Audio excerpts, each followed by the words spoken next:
בבוקר, בזמן האקציה,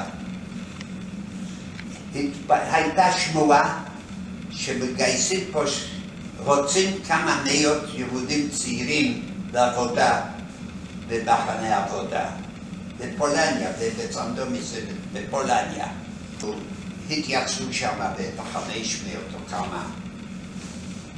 ואני עומד שם במגרש הזה, מסביב כבר הולכים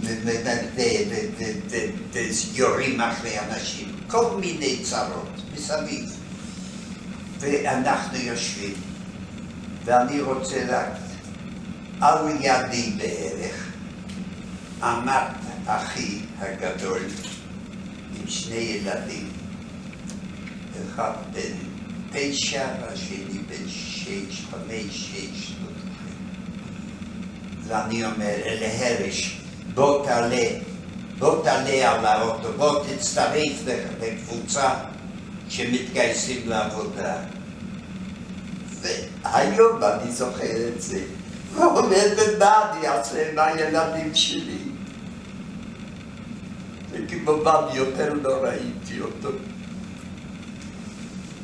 היה על ידי בן דוד, הוא היה יותר צעיר ממנו, רזה, כזה, נראה כזה נבח, אבל שכל היה לו. והוא בא, והוא, האנשים שבחרו את האנשים לעבודה, עברו בין השורות, ומי שפסלו נתנו לו ממקל בראש, לך בחבילה גדולה, לך לכל אלה. לאנשים שהלכו לקרונות, אבל האנשים האלה למחרת היו כבר בטרמיניקה. והוא, אסור היה לה התלצות. הוא אומר, אבל אני אלקטריקה, אני אלקטרישן, אני בחשמלאי, בחור בן 16. ההתבצעות, טוב, אז תחזור.